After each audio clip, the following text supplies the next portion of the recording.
प्रमुखानंद श्रीमद् रामानुजमुनिं नौमि लक्ष्मण योगीन्द्र पादसेवेकतारकं श्रीरामं कृतनाथार्यं श्रीभाष्यां सागरं श्रीभाष्याकार शिष्याय श्रीमदत्रेय गोत्रिणे श्रीरामयजुगुरुवे मंगलं तुंगवर्तते। श्रीमान् वेंकटनाथार्य कवितार्किक केसरी वेदांताचार्यवर्यो मे सन्निधत्तां सदा हृदि। गुरुभ्यः तद्गुरुभ्यश्च नमो वाकमदीमहे वृणीमहे च तत्राद्यौ दम्पती जगदाम्पति स्वशेष भूतेरा मया स्वीयैः सर्वप्रसिद्धैः विधातुं प्रीतमात्मानं श्रीमान् प्रकृते स्वयं। शुक्लां वरदरं विष्णुं शशिवर्णं चतुर्भुजं प्रसन्नवदनं ध्यायेत् सर्वविघ्नोपशान्तये। यस्य द्विरदवक्त्राद्याः पारिषद्याः परशतं विघ्नं निघ्नन्ति सततं विश्वक्सेनं तमाश्रये। Welcome you all for the day 2, and I did get some of the feedbacks from yesterday's lesson. Thanks for the honest feedback. It was really helpful. And host disabled participant screen sharing. Mahodaya, can you make me the host, or because I have logged in two things.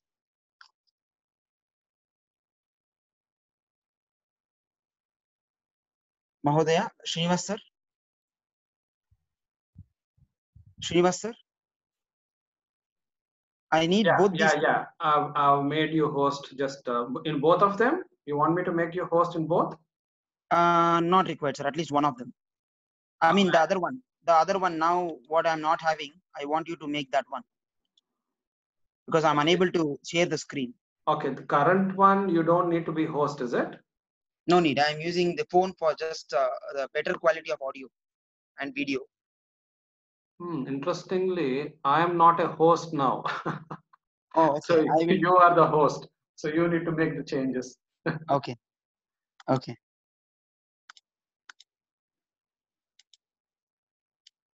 It only says rename for me. Use the other one. Maybe it's the other one I made you the host. Use your phone. Okay. Yeah, you're right. So, yeah. Make host. You want to change the host? Yes. Okay. Now okay, I can do it now. Share.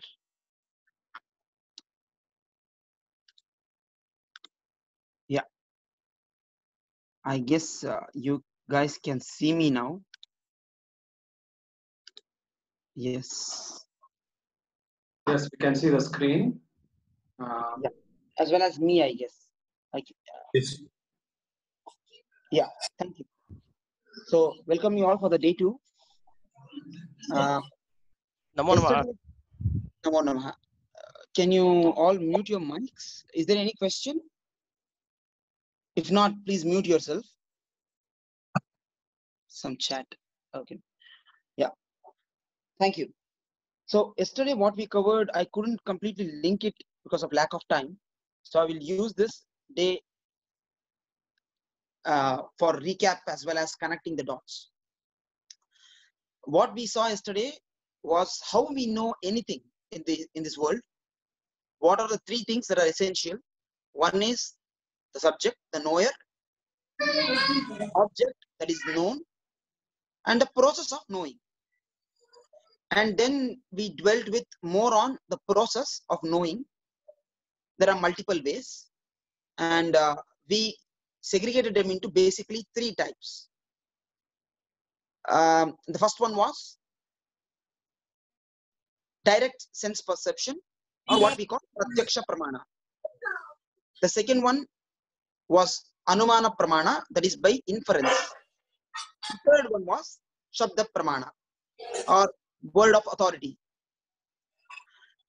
So in this one, we came to know pratyaksha pramana or direct sense perception involves our 5 or plus mind, 5 senses plus mind for getting the information, getting the knowledge to the brain or to the Atman. And the second one was we don't directly see the object that we are conquering or inferring, but with something else we are able to infer that object or about the object. Like we took the example of smoke and fire. Even though I do not see the smoke, fire, Because of the smoke, I am able to infer the fire. And at last, we even figured out that because of our imperfect senses, our illusory mind, the tendency to cheat, and even when we do infer, there are mistakes. So because of these reasons, we come to know the limitations of the first two types of pramanas, which are pratyaksha and anumana. That means neither the direct sense perception nor the inference is completely perfect. We saw that. Of course, it is good enough for living. The third one, what we saw was Shabda Pramana, in which we include all the Vedas and its shakas. We also saw why it is called and how we term it as Shabda Pramana. The person who is giving the Shabda Pramana or the proof should be an expert in that. Like our rishis were experts in those which were not even being seen, they were experts in it because they were able to tune themselves to the cosmos and get the knowledge. So they were the experts. And they should not have any ulterior motive. They didn't have any ulterior motive. They always wanted the benefit of our benefit. So all these three criteria are satisfied by the rishis or the seers. So what they say becomes the apta upadesha. We saw that. And that is why we consider all their vakyas as completely true. That is why Shabda Pramana is considered as the best one. And we also saw there is similar to Sanskrit Vedas, which are considered as Pramanas, Shabda Pramana. Even Tamil or Dravida language also had Tamil Marai. We saw some similarities of that. That is it. That is what we did yesterday. Why we did all those things? It's the question now. The question, the answer for this one is, we know that we can sense and get to know about objects which are physical. Okay. Like this body perhaps, or this remote. Okay. This remote or this pen, book. Okay. We can sense and get to know more about these kind of objects. This shirt, this veshti, this fingers, this hand or whatever it is. So all these are physical, and our physical senses are good enough, capable enough to discern it, and we are able to understand and know more about them. But if we go one step down, which is about subtle, which is more subtle, not the gross body, about the subtle body like mind, ego, intellect, buddhi, chitta, our physical senses are unable to say much about.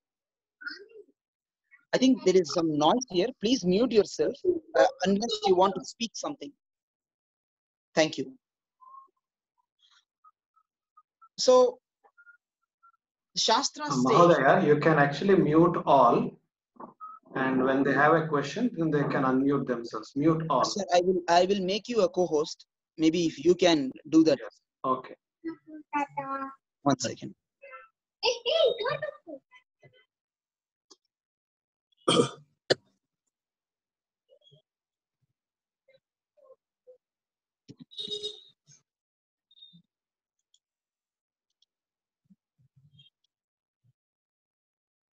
Yes, I have co-hosted you, sir.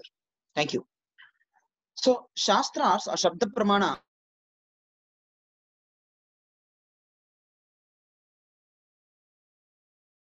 You need to unmute yourself, Mahodaya. Okay, thank you.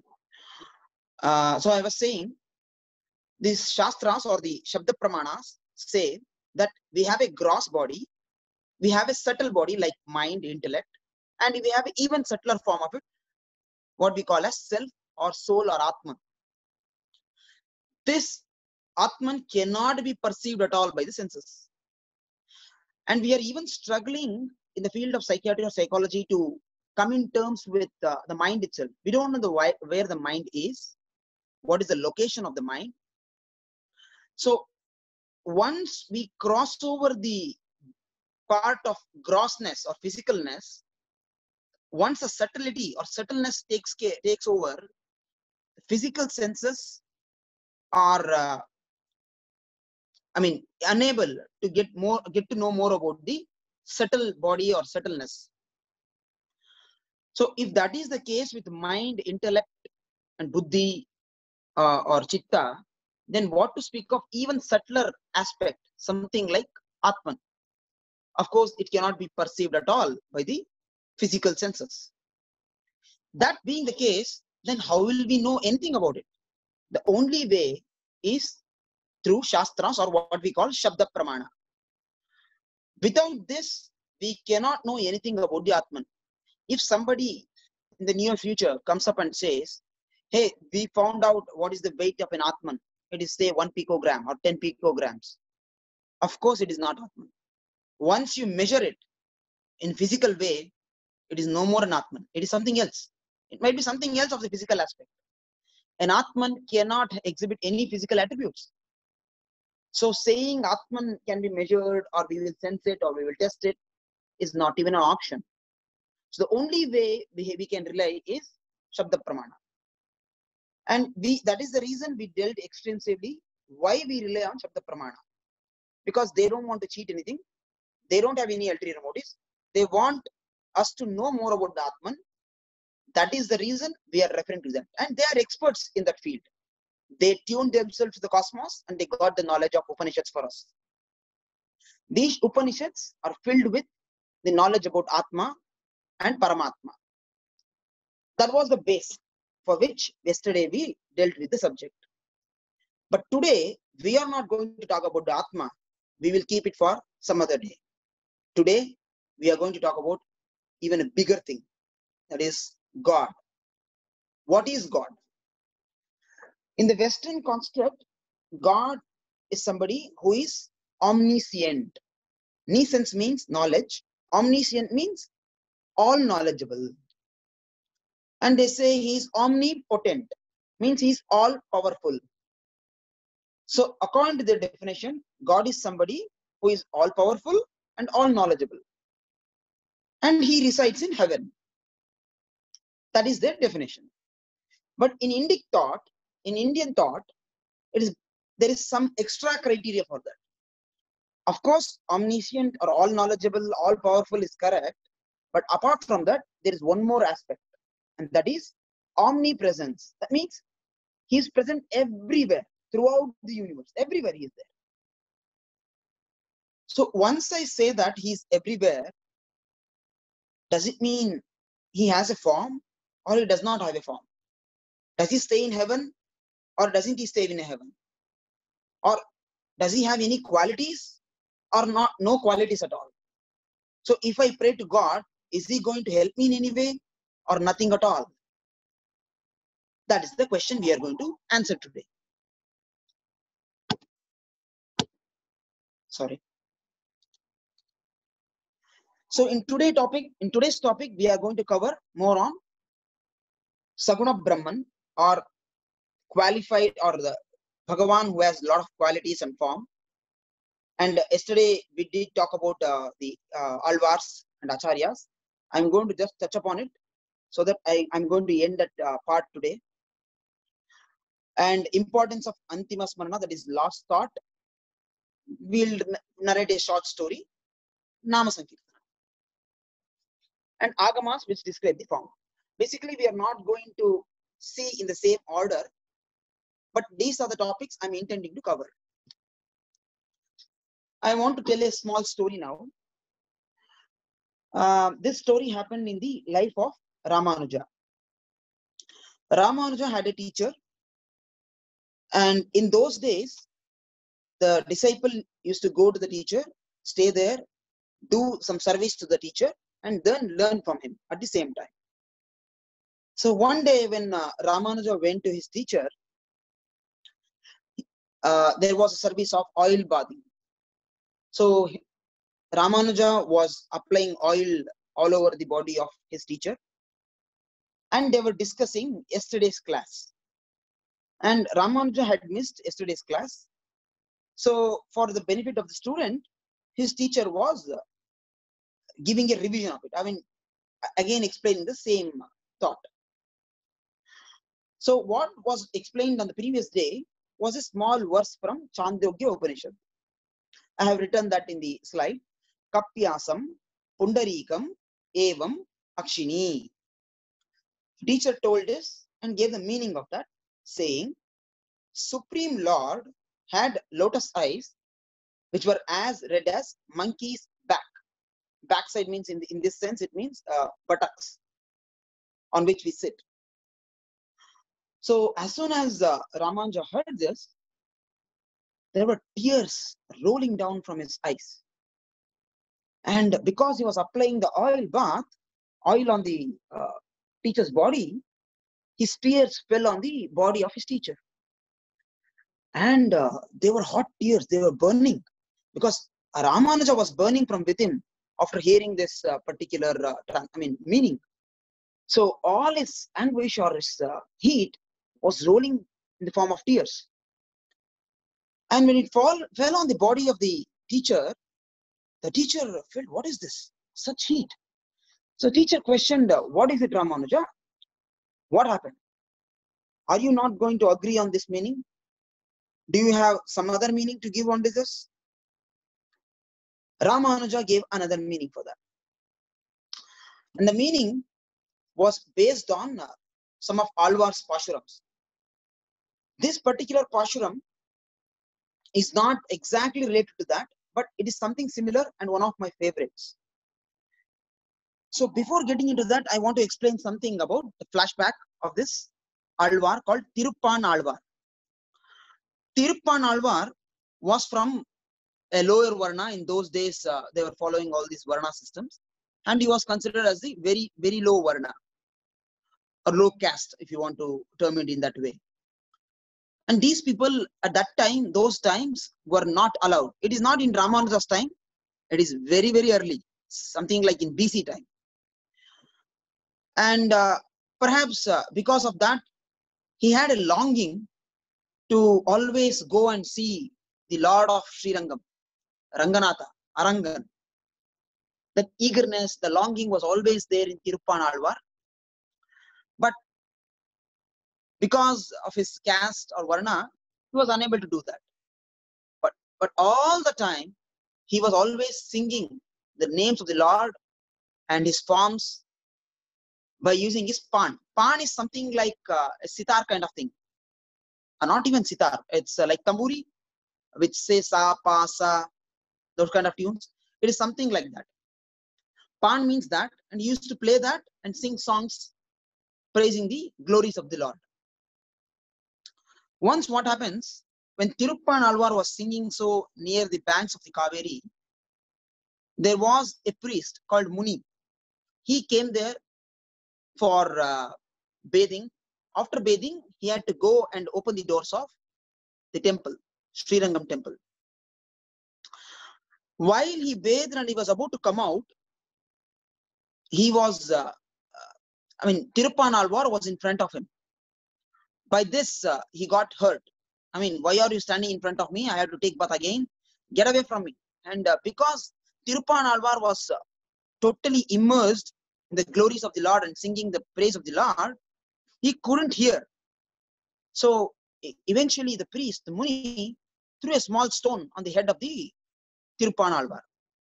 Immediately, Alvar woke up and he understood what has happened. He asked for forgiveness and he made way for Muni. Muni again took a bath and he went for temple. The temple doors were shut, and even when he tried to open, it never opened. And a voice came from within saying, Muni, I don't want to see your face anymore. Please don't come inside. Muni was shocked. Muni asked, what mistake have I done? Oh Lord, please let me know. Then Bhagavan says, Lord says, hey Muni, you have insulted and hurt my devotee.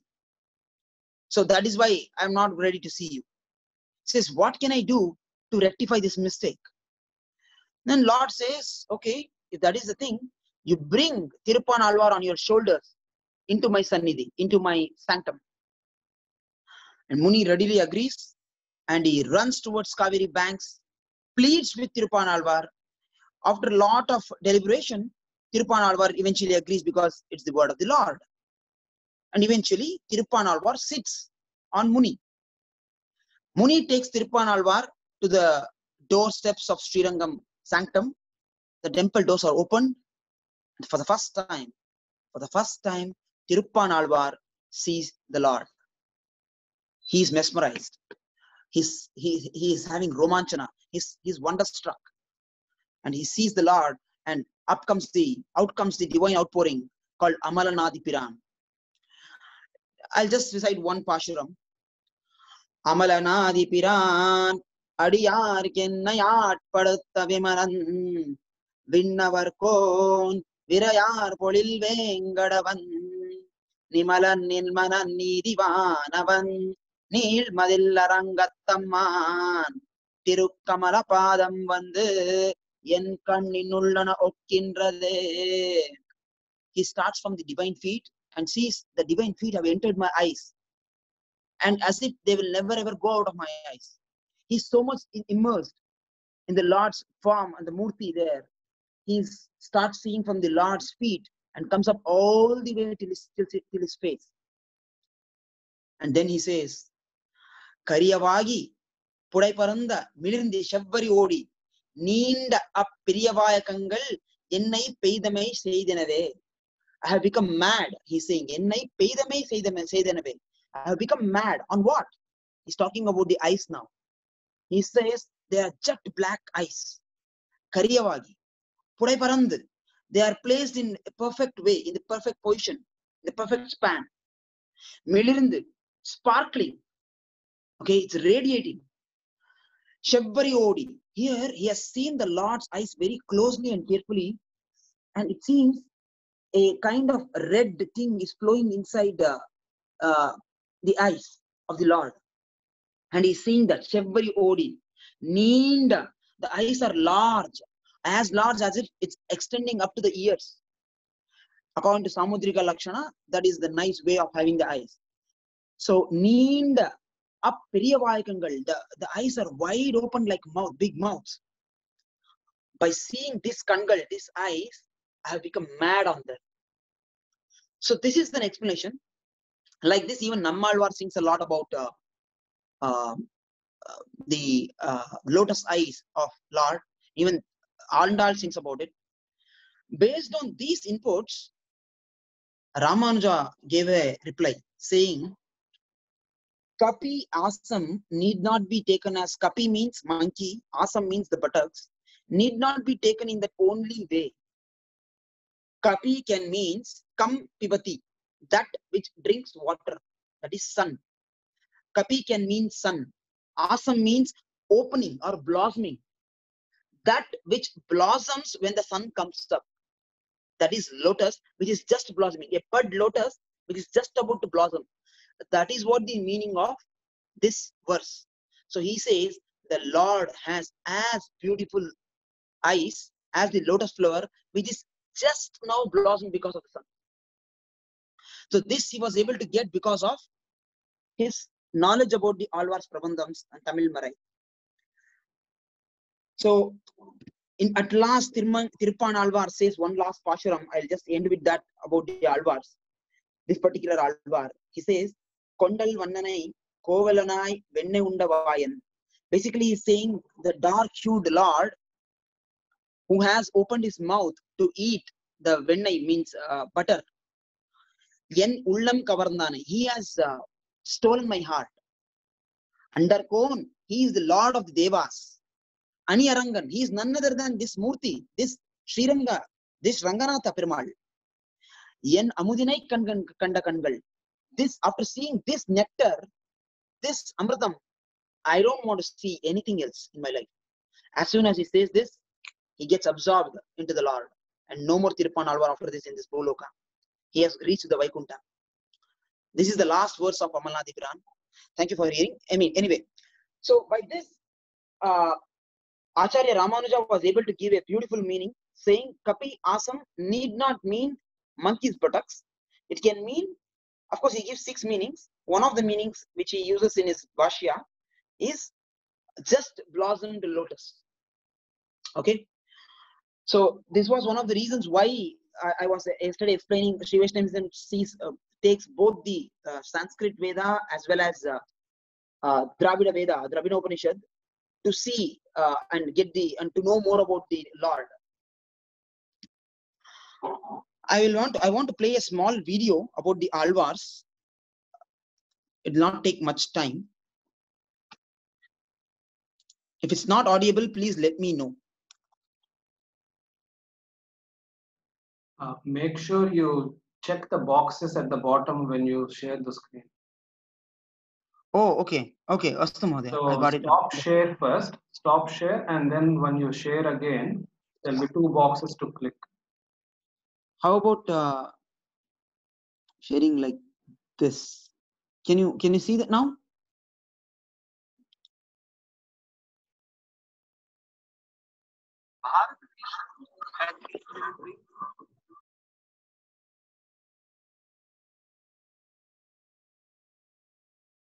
There's no audio.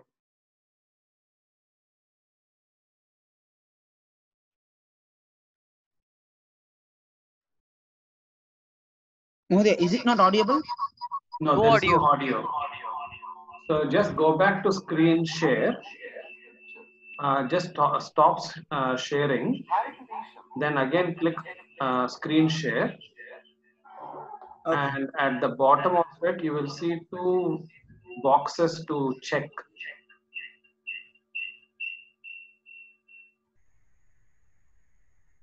Do you see that? No, sir. Can you hear at least now?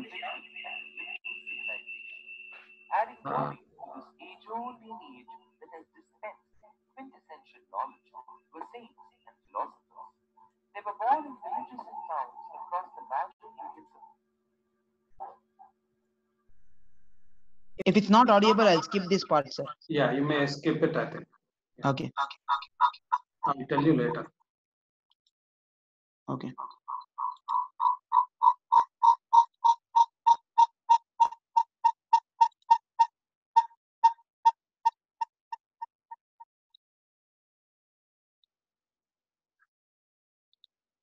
Okay. I think somebody has to mute. Is that yours? Maybe because you have 2 devices on. Oh, okay. Yeah. Understood.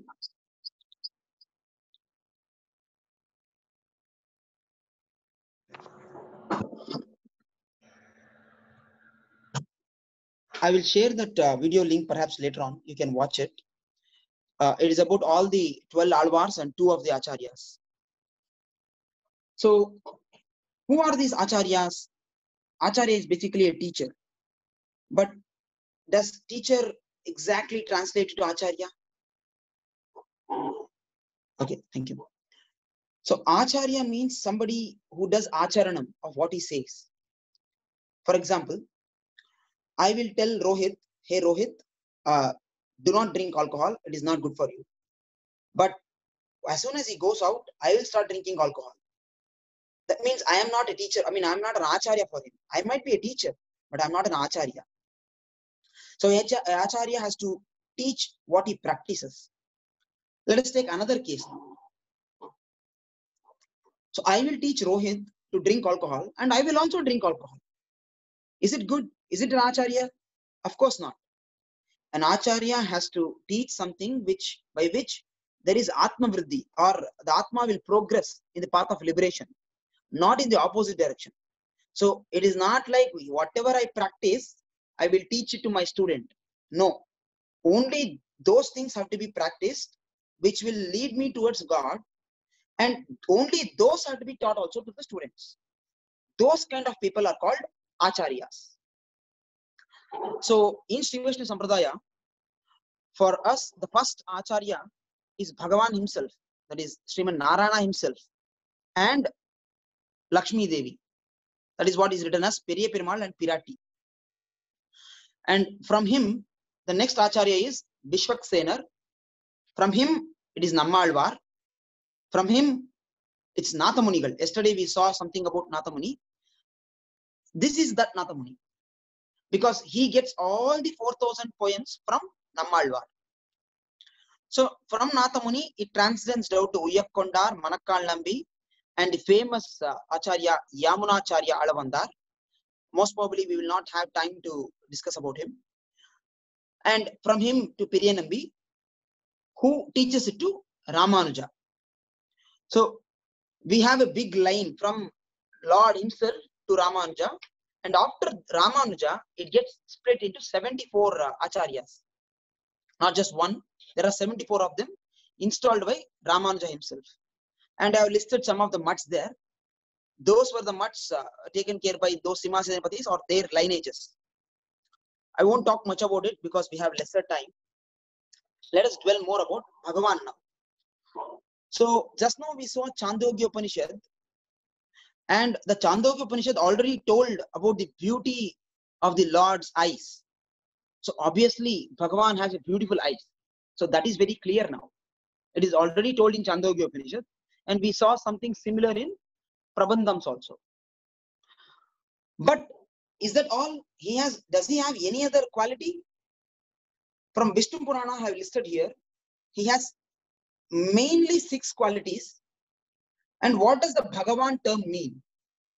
Bhagavan, for example, we say Buddhiman. Buddhiman means the person who has Buddhi. Shaktiman means the person who possesses Shakti.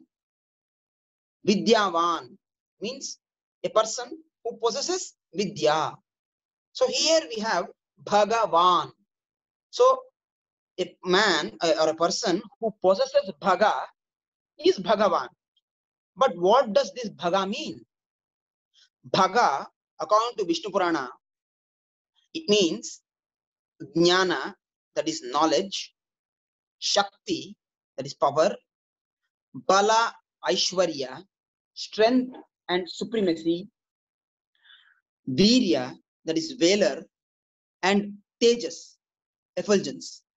There is another quotation from the same Vishnu Purana, I have put down there, the second one, which is similar, but 1 or 2 are variations. For example, the second one lists detachment as one of the other 6 qualities. So whoever possesses these 6 qualities in full potential. So for example, we might think that Belur Shila Balika or whoever is the heroine or hero are beautiful, okay? Or Bill Gates has a lot of money, or somebody has high valor, maybe Maharana Pratap, but it is not in full potential. In full potential, it is there with the Lord himself. That is the reason he gets the name Bhagavan. Bhaga is these 6 qualities, and whoever possesses those 6 qualities in full is called as Bhagavan. That is from Vishnu Purana. So we know Bhagavan has these 6 qualities. Does that mean he has only these 6 qualities, nothing more? Actually, Ramanuja goes ahead and gives even more qualities of Bhagavan. In his Sriranga Gadya, of course, he has written Gadyatraya. In Gadyatraya, this kind of verse will appear in all the 3. So what it says is, the Bhagavan is not just having Jnana, Bala, Aishwarya, Virya, Shakti and Tejas, which is from Vishnu Purana. He is quoting directly from Vishnu Purana, but he has Shaushilya. He has Vatsalya. I'll explain what is Vatsalya and Shaushilya perhaps. I might not be able to explain everything, but some of them perhaps. Vatsalya means the love or the kind of love that is shown by the mother cow towards its son or towards its calf. Vatsa means son or calf. Vatsalya means the love which is shown towards the calf. What is the speciality of that love of a cow showing it to its calf? When the calf takes birth from the cow, it is having all the malamutras, means not so perfect or awesome things, and it is struggling for breathing. So what this mother calf does, even though its own excreta which is there on the body of the calf, it sees those things as the attributes of the calf and starts licking the calf's body and cleans the excreta. It is its own excreta. Generally, the cows don't touch their own excreta. But when it is on the calf, it takes it as a good guna itself and cleans it. So this kind of Vatsalyam Gunam is there in Bhagavan. If it is not there, of course he will not accept me. Because I have done a lot of papa karma. There is a lot of excreta on me of papas. And if Bhagavan does not have this kind of guna or attribute or quality of having Vatsalya, then he will not accept me at all. He will throw me out. Or sometimes we say, you haven't taken bath, get out from here, or you're smelling bad. That might happen otherwise. So Bhagavan has Vatsalya, that is the reason he accepts people like me. And there is Mardava, Arjava, Sauharda, Samyak, Karunya. Karunya is compassion. Madhurya, Madhurya means sweetness. Gambhirya, majesticity. Of course, he lists many more. Basically, he says Bhagavan is basically a ocean of good qualities. Kalyana Gunagadao Garganam. So he is filled with innumerable good qualities. That's what he says.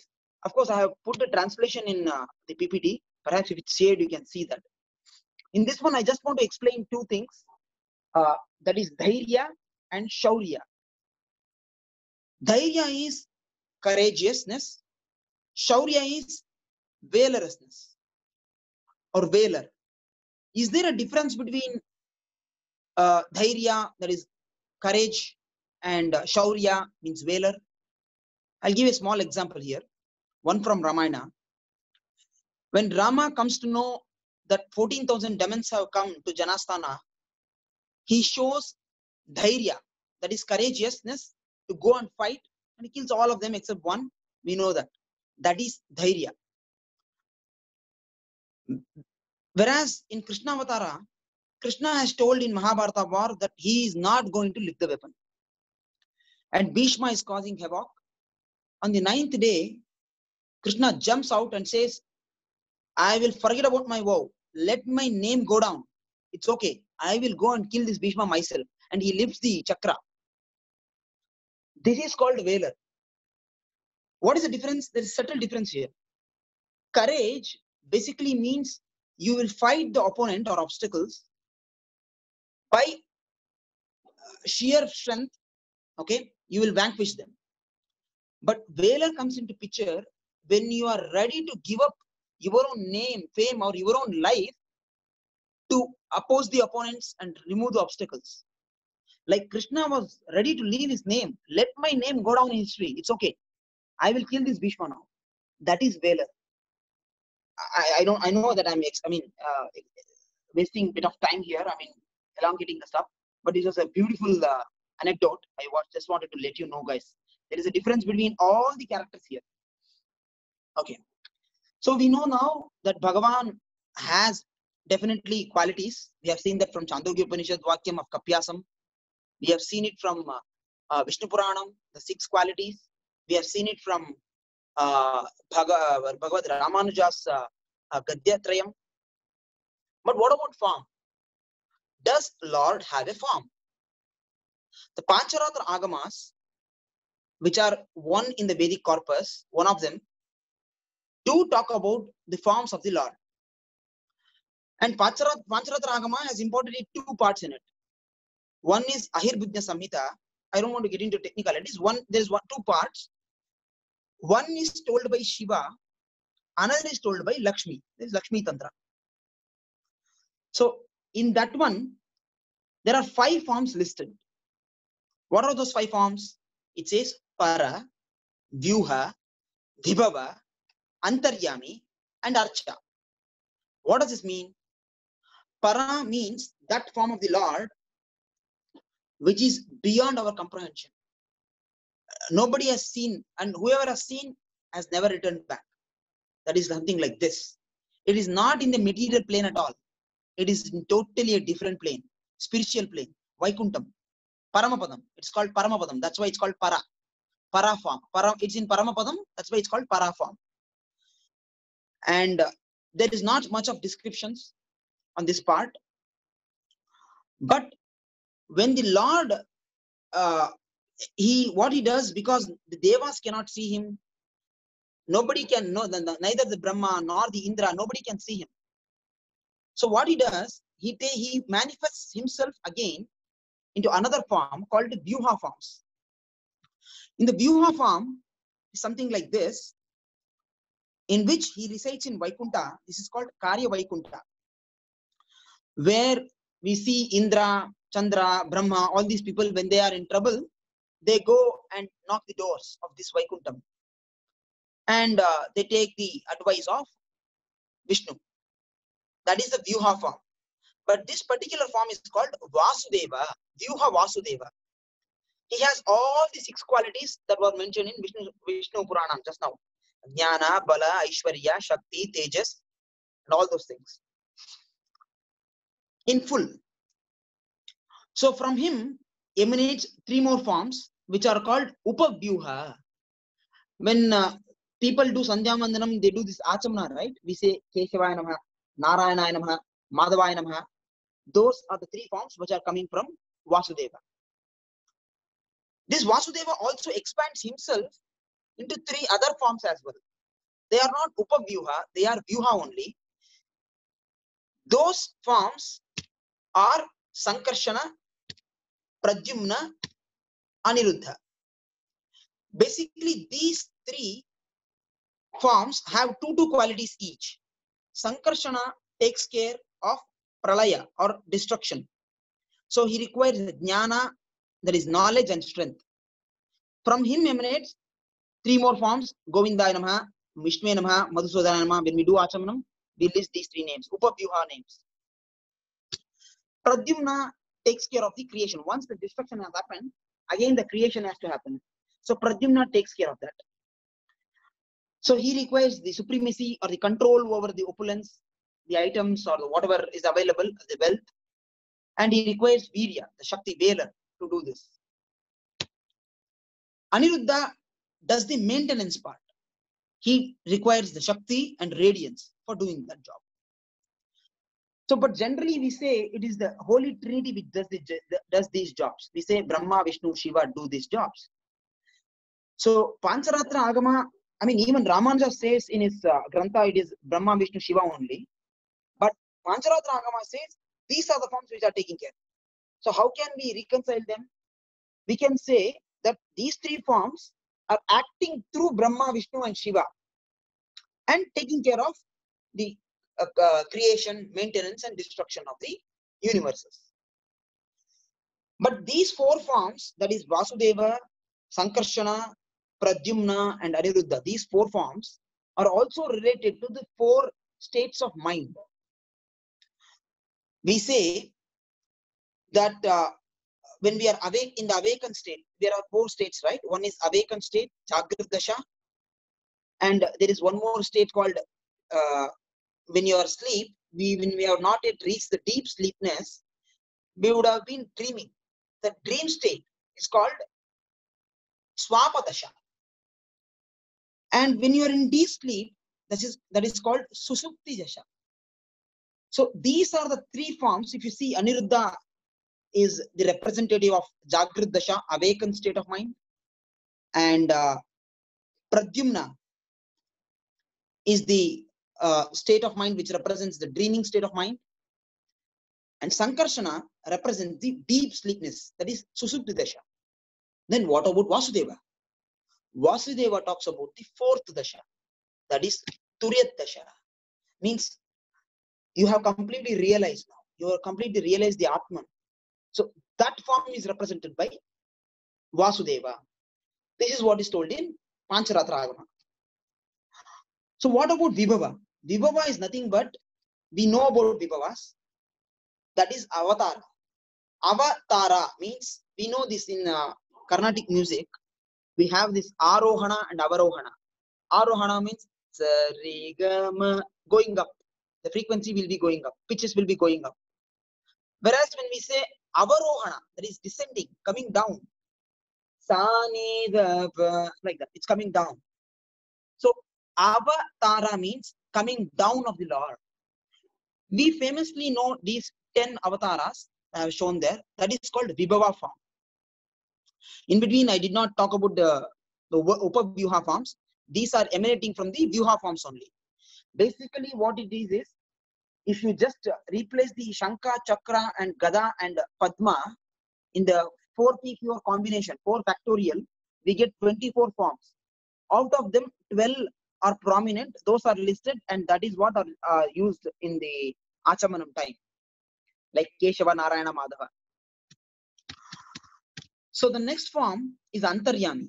What is this Antaryami form? Antaryami form is the one which is there in every one of us. It is the indwelling part, indwelling super soul, Paramatma, Lord, in everything. You can see in the picture, the elephant has this super soul, the sannyasi has this super soul, the brahmachari has this super soul, the dog, the elephant rider, everybody has this. He is the indweller of everything. We saw that now in the beginning. He is omnipresent.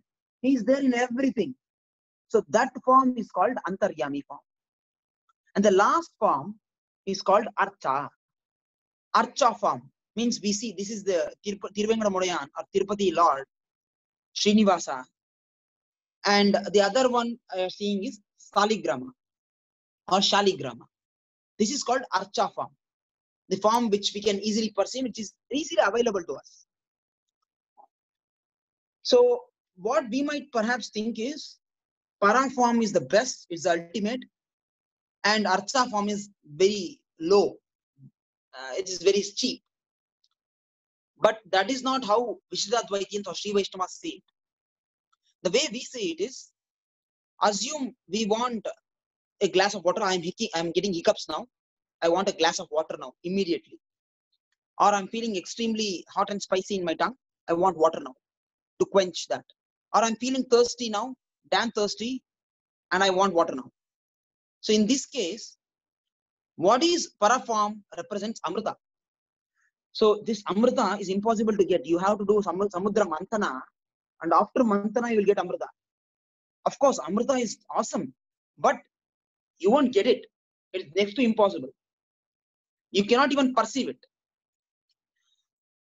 But then what about Vyuha? Vyuha is something like ocean. It is big, it is magnanimous, but it is salty, and it is not in the place where I am staying, Bangalore. From Bangalore, it is very far away. I have to travel a lot, but right now I am thirsty. Right now I want water. But Vyuha form is like ocean. It's magnanimous, but not readily available to me right at this point of time. I have to travel a lot, do a lot of sadhana. Then only I can get the ocean water. And ocean water is also salty. How about Vibhava? Vibhava means it's something like rain in the rainy season. But this is summer. Now I'm in summer. I want water now. Rain happened last November. That rainy water is gone now. I don't have that water now. So Vibhava, or the avatars that have happened, Rama Avatara, Krishna Avatara, they have happened in the age-old times of Dwapar Yuga and Treta Yuga. Now what will I do? So Antaryami is something like underground water. It is there just below me. If I dig, I will get it. But to dig it, that's a sadhana. I require the strength. And even after digging, I don't know how much I have to dig. I have to dig a lot perhaps. Maybe 100 feet, maybe 200 feet. Then I'll get the water. But for my just now living, I want water now. All these four forms are of actually no use to me at all. Whereas Archa form is something like lake, pond, or river, or even tap water, or somebody giving a glass of water right next to me. So saying have water because you're thirsty, please have water. Archa form is something like that, which is easily available to me. Like Saligrama is in my home. So it is so great. It is even more magnanimous than all the other forms combined. The para form might be magnanimous and great and everything, all those things. But if it is not even available, what is it? What is the use of that for me? So the Lord has taken this Archa form just to be with me and satisfy me and give his presence to me, make his presence felt to me. That is the reason Archa is given so much of importance. And Pacharanta Ragama do talk a lot about these Archa forms. It says how a temple has to be constructed, and it says what are the types of worships that has to be done, and a lot of things.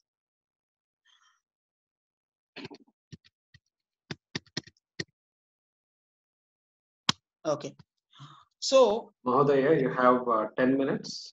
Okay, I will break, sir. I will break it. I will not continue further. I will ask for questions. Just one last thing. So why do we go for temples?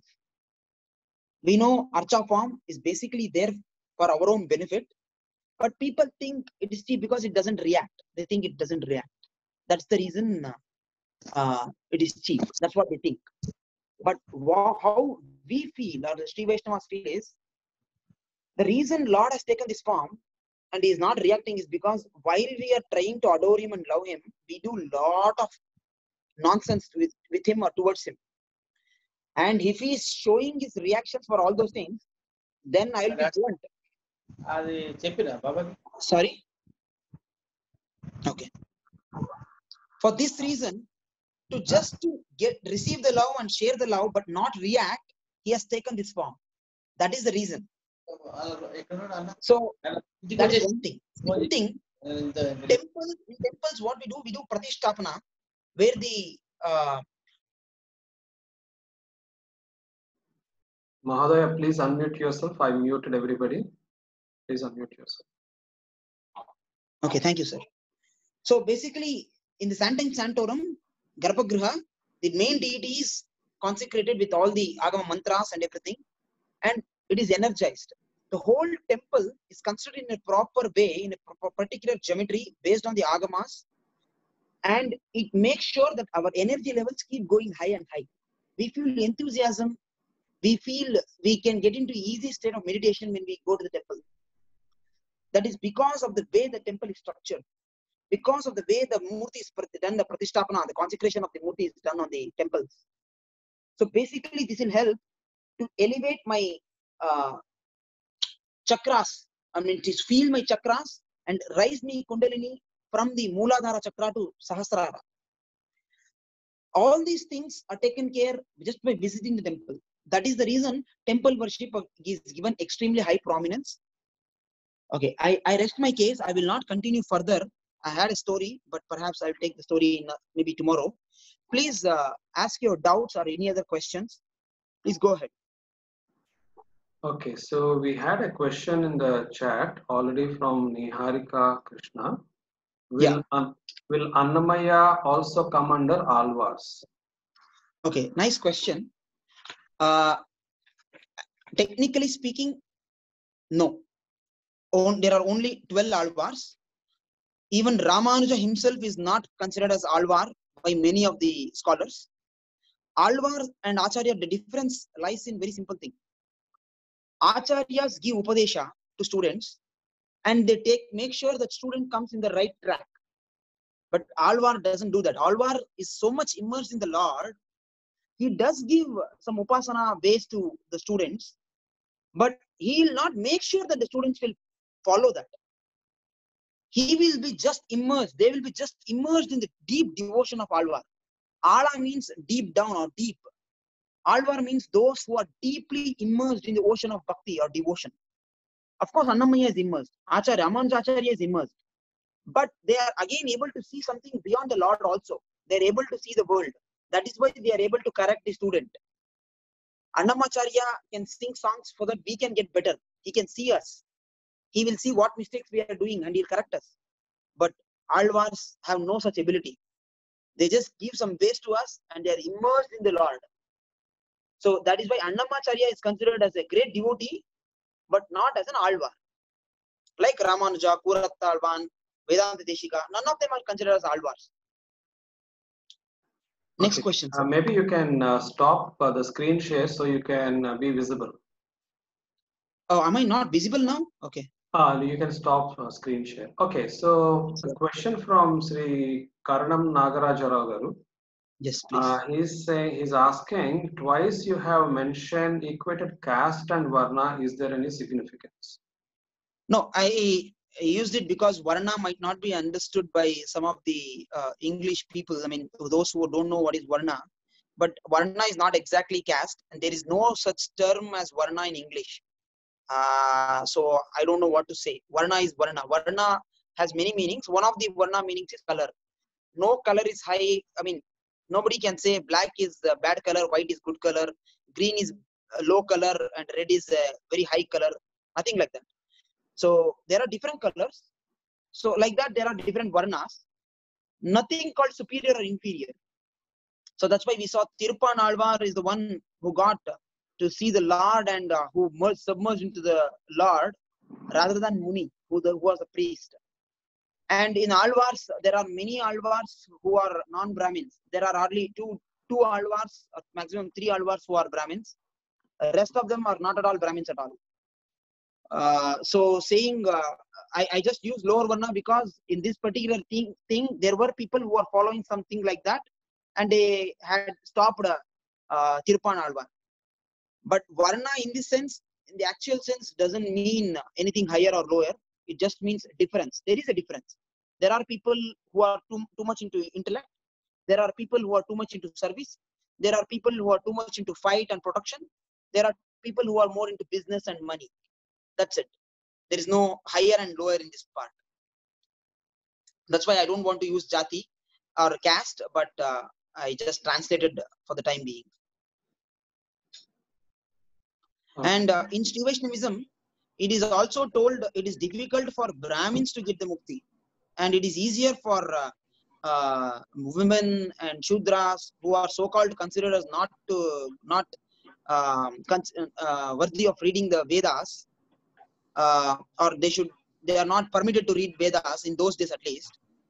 Nowadays, there is no such restriction, obviously. But even in those times, Sri Vaishnavism told nothing doing. These people are the best people to get into liberation because of the humility and the serviceness that they have, which is of primordial importance in Sri Vaishnavism.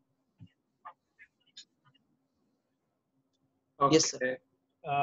Seshagiri Mahodaya, Yes. if I am allowed to talk about Varna and caste, they are Yes, sir. two different things. Caste is an imposition by the English onto us. Varna is what our evolution of the trades that we were in.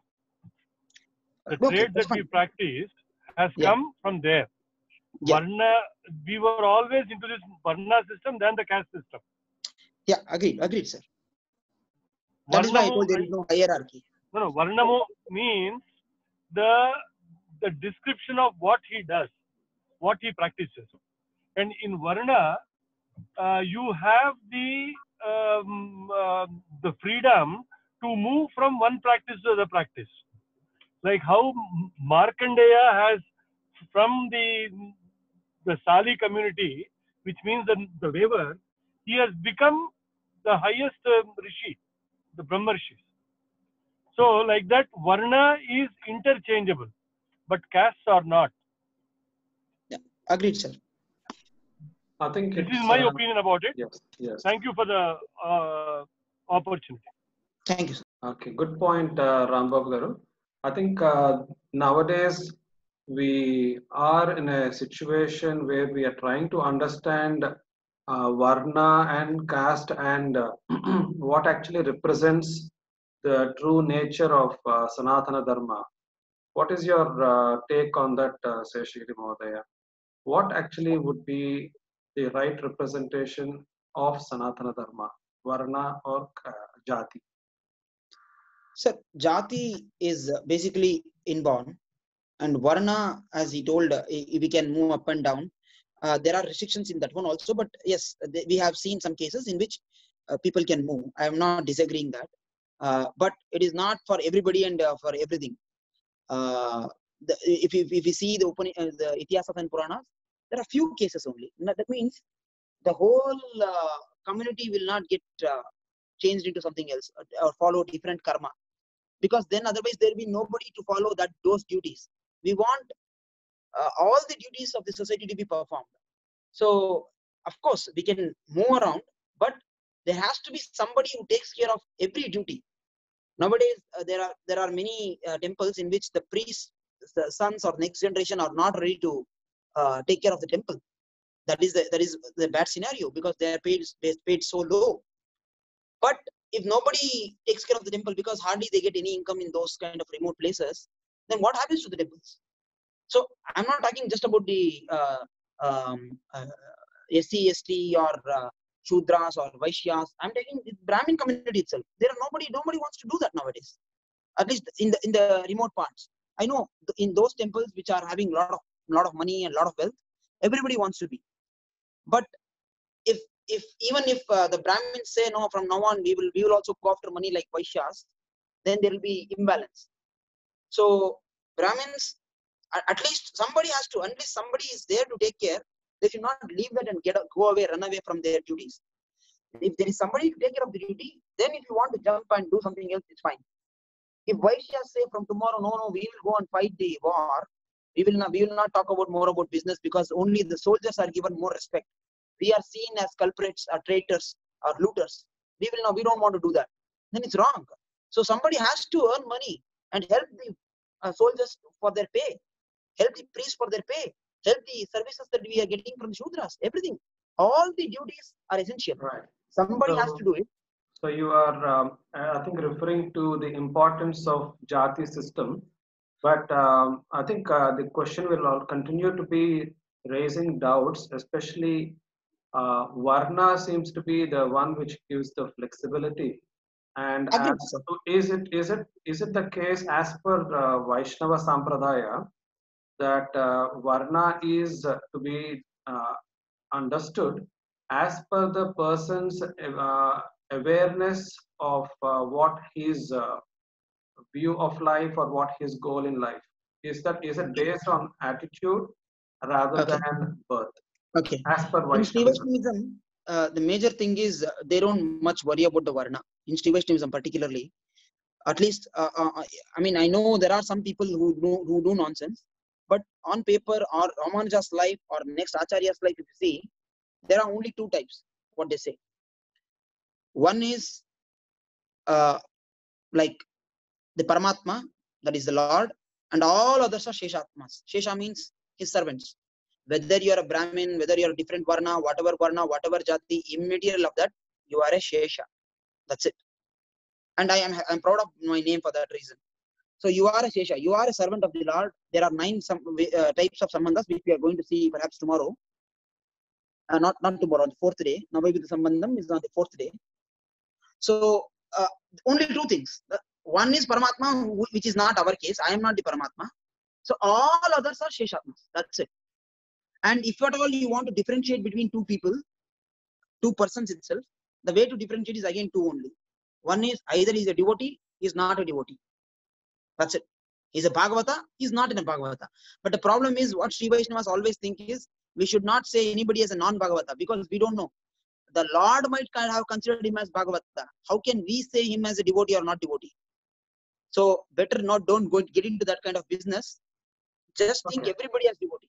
It's because quite we don't know what Lord easy. considers devotee. It's a nice and easy way to see life. Yeah. So that's how Vaishnavism thinks. We have one more question from Niharika. Perhaps we'll ask after. I'll ask a couple of questions for feedback after this. Yeah. Can you explain us about Dashawataras? Is this a question we can take tomorrow in case it's going to take some time to explain about it? Can you take this question tomorrow? Actually, okay, I'll just refer one small thing because there is a small confusion on this part, because I'm not going to refer to this again. The reason being, there are so many other things to cover. I'm sorry, I'll take 1 or 2 minutes now. Dashavataram, if you see, once again, I'll share the screen in the meantime. There is generally a notion of Dashavataram which is thought, I mean, everybody thinks these are the 10 Dashawataras, but there is a slight change what Sri Vaishnavas think as Dashavatara. And this is based on the proof only, nothing like only we consider. All the Shastrajnas only talk about this only. I will just show the Dashavatara. If you see all the 10 avatars in this one, of course, you can see some people will talk about the organic evolution of moving from the aquatic life to amphibious life, and then to terrestrial life, and a half beast and half lion and half man kind of a life, and then a civilized dwarf man, and then Parshurama, who is an angry guy, and then a civilized noble person like Rama, and then Balarama and Krishna, or some people say Buddha and Krishna, Krishna and Buddha, and then Kalki. So the difference lies in Buddhavatara here. Sri Vaishnavas don't consider Buddhavatara in these 10 avatars. That is, the Gautama Buddha, who was born in 6th century BC, is not considered as a Vishnu's avatar. And even Buddhists don't agree on that. But in Bhagavatam, there is a story of Buddha. And that Buddha is Vishnu only. Then, but the only thing is that Buddha is not this Gautama Buddha. He is the Buddha who comes in the once again, I forgot the name. Tripurasura. Tripurasura Samhara Vrittanta. In that event, Buddha comes and derails the Tripurasuras. All those three brothers, he derails them. He says, don't follow Vedas, get away from Vedas, and you do some uncunning activities, not so great activities. Don't follow your Acharya's words. He teaches these kind of things to Tripurasuras, I mean, those Asuras. By that, they get derailed and they become weak. That is the time Tripurasura Samhara happens. So that Buddha is coming way long ago. But there is one similarity, that's why perhaps people get confused. Because that this Gautama Buddha also told, don't worry too much about the Vedas. And some people say he negated Vedas. Actually, that's not the case. Because I read in some of the articles, Buddha has very good opinion of both Vedas, but not for all the things like which requires sacrifice, animal sacrifice, which requires violence. He was against that. So he says that cannot be true. So apart from that part, he was even mesmerized by some of the rishis of Vedas because he had already learned those things. He was even mesmerized by them. So that is clearly seen. So I'm not attributing that Buddha Avatara here. This is a Buddha Avatara of Tripurasura Vrittanta, and that is generally not listed in Dashawataras because that's not prominent. Because it was a derailing of the Asuras from moving out of Vedas. That was the reason. Right. So instead we take Balarama as the 7th Avatara. So 8th Avatara of Lord, and 9th is Krishna, 10th is Kalki. Of course, we can see a organic evolution there, but this is just written in this format. But in Bhagavatam, this is not the way it is listed. There are 28 avatars which are listed there, and it is cyclical. Nobody can say the Kurma came first, next came the Rama Avatara, next came the Kalki Avatara. It's a cycle because the yugas keep repeating, so you don't know which one is the first one.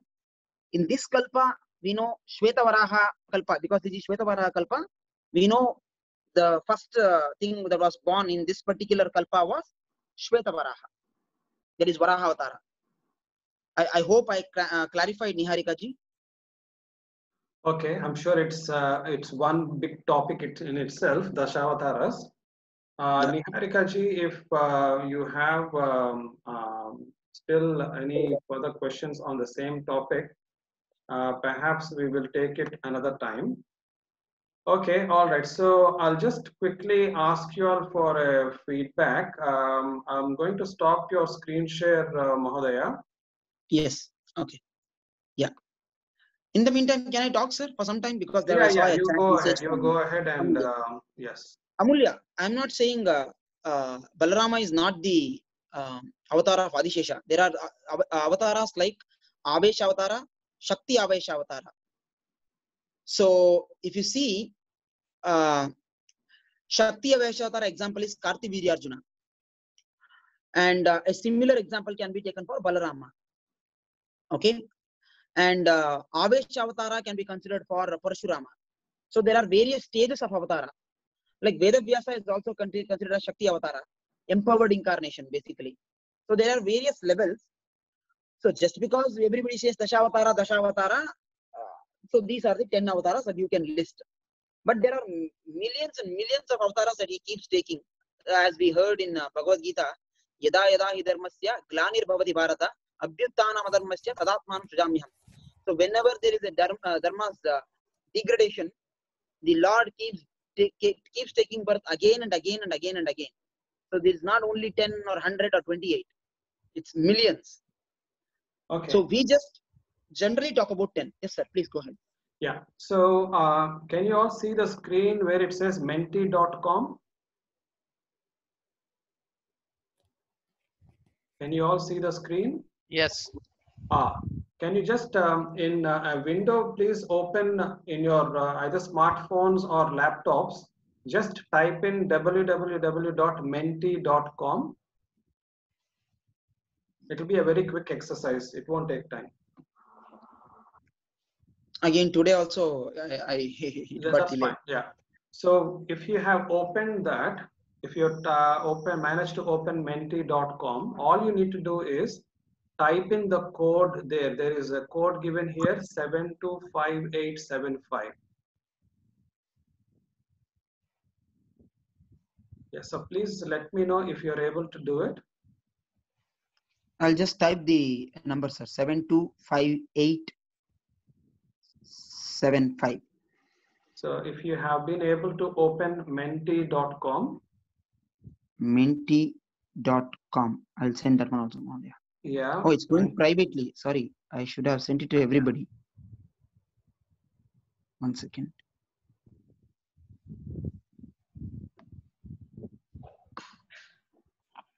Menti. Okay. Can you all can just unmute yourself and let me know? Yeah, able to. It is coming up. What are the key learning points in today's session? Yes. Enter a word, enter another word. What is the password in that menti.com? 725875. Yeah. 725875. 725875.